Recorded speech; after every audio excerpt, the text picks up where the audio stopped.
So, but what I will do, hopefully I'll go back to being a professor at the University of Pennsylvania and making the case that I've been made and at the Biden Institute at the University of Delaware, focusing on these same issues relating to what constitutes.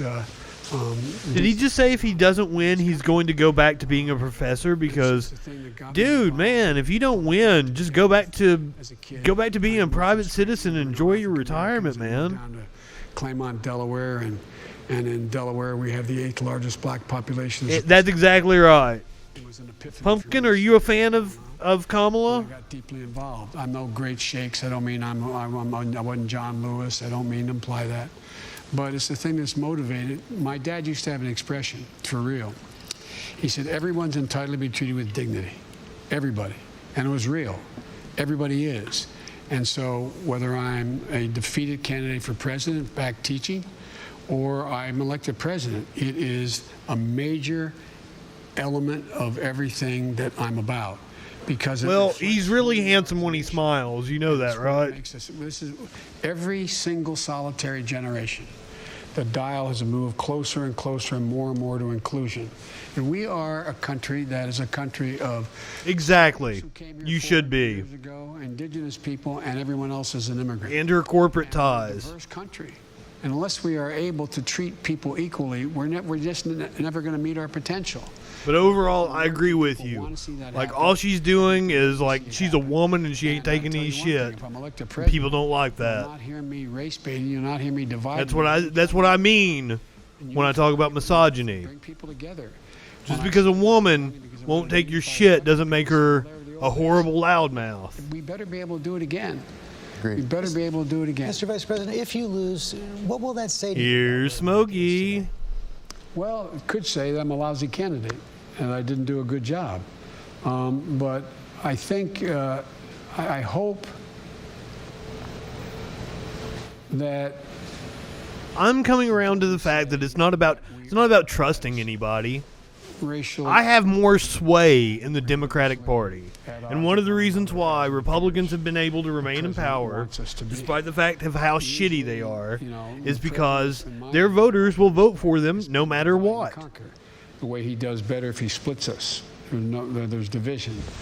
And I think people need hope. I think, look, George, I've never been more optimistic about the prospects for this country than I am today. And I really mean that. I think the people are ready. They understand what's at stake. And it's not about Democrat or Republican. If I get elected, Yes, we need to get money out of politics. Democrat, but I'm going to be an American president. And that is the reason why you feel that Bernie is trustworthy, because he doesn't take corporate donations. So the way he acts isn't like this slimy, thread the needle because I need to appeal to this constituent, this constituent, this constituent. One more break. Because the people that finance Bernie... If you're an accredited investor... Because the people that finance Bernie are you and I. So that's why it seems like he acts on our behalf.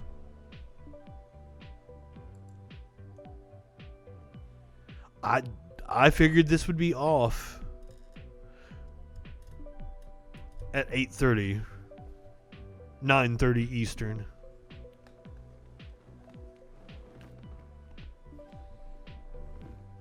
Probably just going to come back and let Biden say goodbye. 18 days until the election.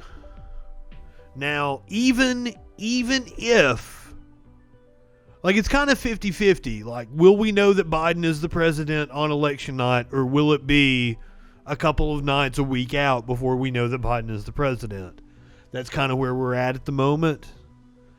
And it's like, if it's not the night of, that gives Trump time to throw court challenges and shit like that, and that's what sucks. And that's another reason why I've come to the notion of voting for Biden. Just in case Trump throws some court challenges. If 10 million people voted against him, it's going to be a hell of a lot harder to convince a judge to rule in a way that overrules the will of the people.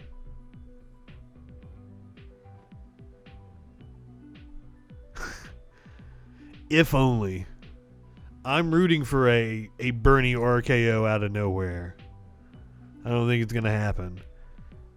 So am I going to have to watch this shopping show in order to get a dose of Leslie Jones now? I had even asked myself, like, why have I not seen her in the 2 episodes of SNL that have aired thus far?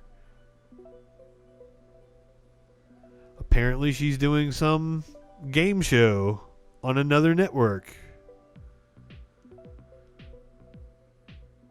It's always the most important vote. I'm tired of it being always the most important vote. That's one of the reasons why I wish that voting was mandatory. And I think we should pay people. You get a payment to go vote, but it's also mandatory. You get a fine if you don't.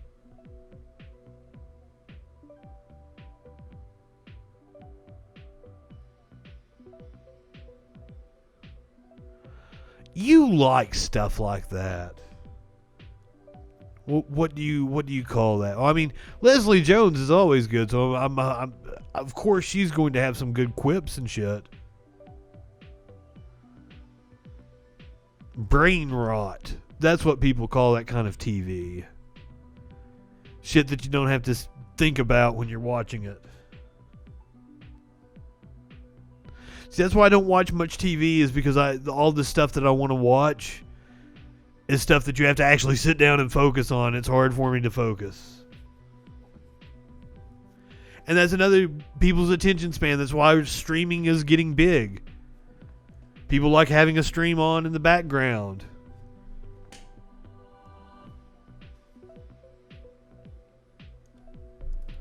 Well, there's money involved in voting right now. You get money out of the equation, but voting is mandatory in other countries, like in Australia, voting is mandatory. Nobody sees it as a problem. And also, the fines are like diverted. It's like a $10 fine or $15 fine. It's something. It's fun. It's crazy. Oh shit. The day of your last debate. You're supposed to have another debate a week from tonight. Just 2 quick questions. Do you expect that debate to happen? Will you demand that President Trump take a test that day and let it be negative before you debate? Yeah, by the way, before I came up here, Yes to both those. I took another test. I've been taking it every day, the deep test, the one they go in both. And because I wanted to be able, if I had not passed that test, I didn't want to come here and not, expose anybody. And I just think it's just decency to be able to determine whether or not you're clear. And it's not. I'm less concerned about me, but then the people, the guys at the cameras, the people working in the Secret Service guys you drive up with, all those people. You should have to vote. And so yes, I believe he will do that. Look, I'm going to abide by what the commission. Well, we should make it so if you have to vote, then you have to make it easy. Then it should be a holiday. It's supposed to happen, and he said he wouldn't do that. Early voting as much as possible. Mail-in voting. Didn't want to do that. I didn't set those rules. The commission set the rules. So whatever rules they set. Yes. And I'm confident that it works fabulously in Australia. I think they're going to not let happen what happened last time. They're going to demand that it's safe. But you expect to be there? Oh, I expect to be there. Mr. Vice President, thank you for your time tonight. Thanks to all the questioners here. It was really terrific questions. I think you did a service to our democracy tonight. Thank you very much. I want to go back to my colleague David Muir in New York. All right, George, thank you. So there you have it. Was that a shot by George? I think you did a service to democracy. The other channel, I don't think that was too much of a service to democracy.